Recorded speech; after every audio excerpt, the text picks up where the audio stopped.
Oreo. Hi, Oreo. Of course, if you have Oreo, then you need to have Kinder.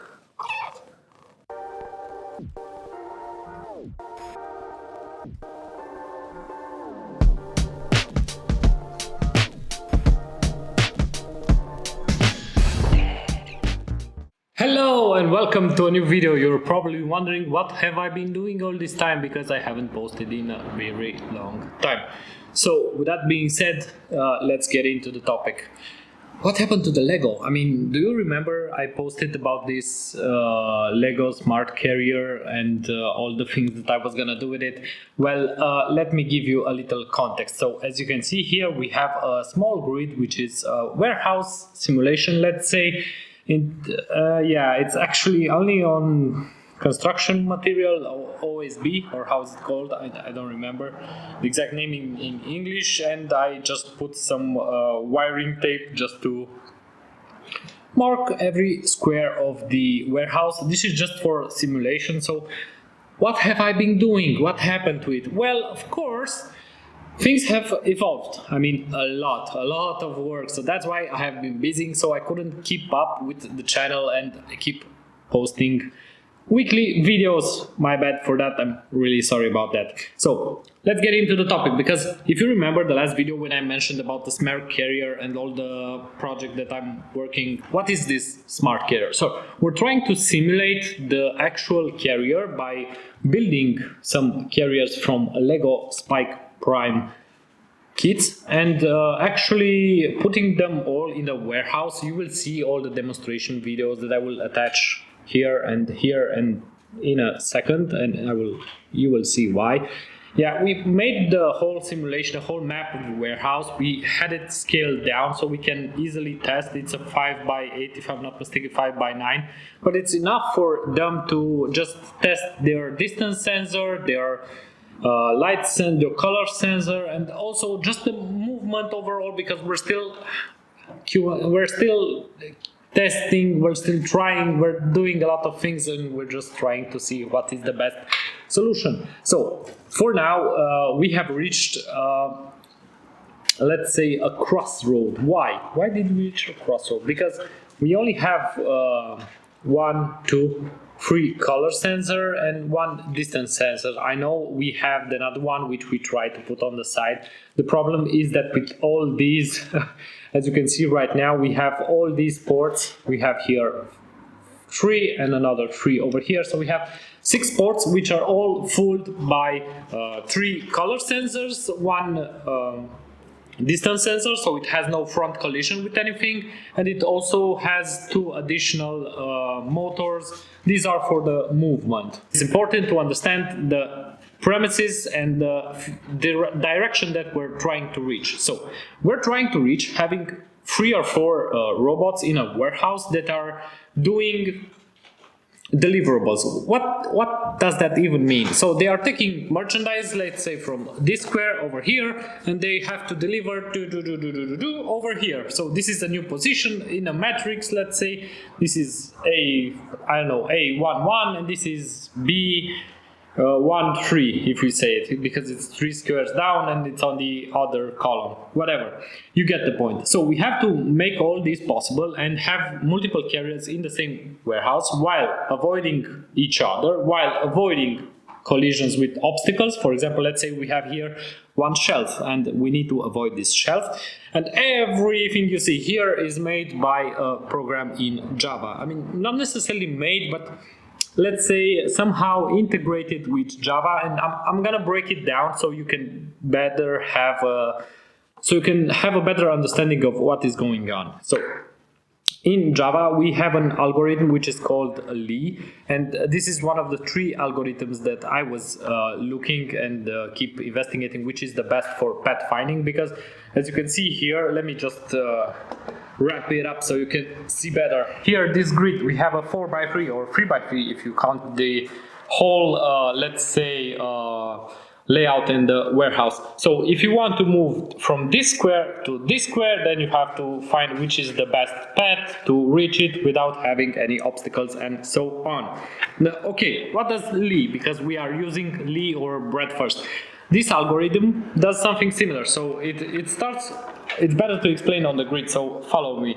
If we start from here and we have to reach here, it will always reach all the positions. At the start, it will start here, here, here. This is the positions that he can move, and he will note every one of those positions. And are these positions the final position? No. Okay, so from here you can go here, here, here. From here you can go here, here, here, because you cannot go on diagonal. You have to go straight.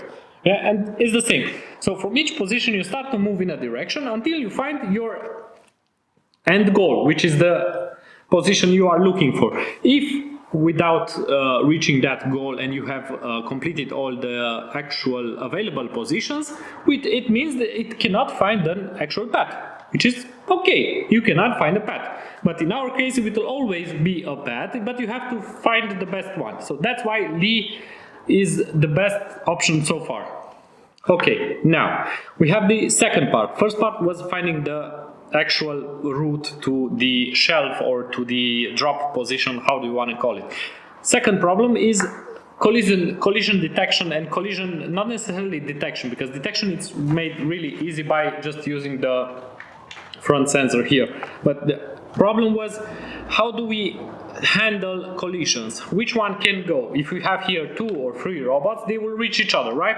What do you do next? So you have to take into consideration, this one has to move to this position and this one has to move to this position, or whatever their end goal. So there is a mechanism that decides between them and give them notes, and that's the whole new video that I will do in another session. And as I was saying earlier, somebody wants to say hi. This is Oreo. Hi, Oreo. This is one of the other reasons why I wasn't able to do any videos lately, because we found 2 kittens and I'm nursing them, let's say, at least. And Oreo is a really nice boy. Come here, don't be shy at the camera. You have to say hi. Say hi. Hey, look in the camera. Hi.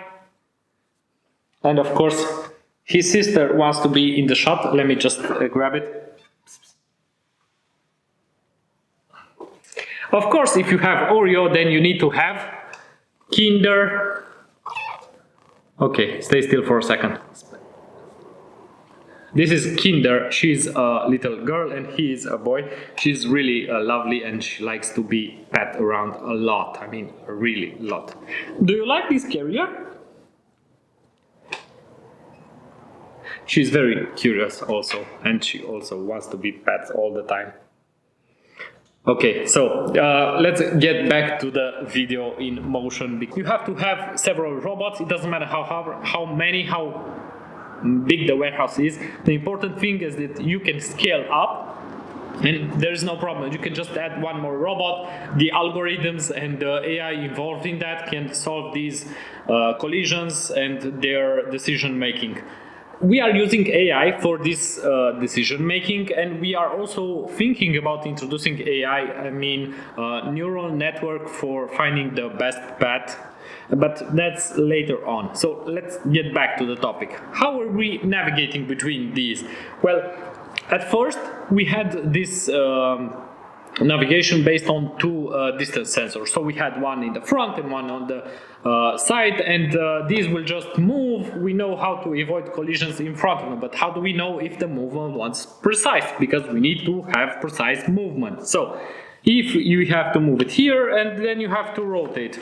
Well, it doesn't know where, if it did the rotation here or here. It can be anywhere in the square because the square is a little bigger than the robot, so it has enough room to navigate. So for that reason, we are now in testing with the 3 color sensor cameras because we are thinking of a different option. Why not just move them on rails? So as if you saw any of the Amazon movies online or YouTube videos, or I was saying Amazon is only one of them, and there are a lot of movies and videos out there that explain how this is done in a big warehouse where every robot knows how to move and how to stop, pick it up if it's needed, and just do whatever it needs.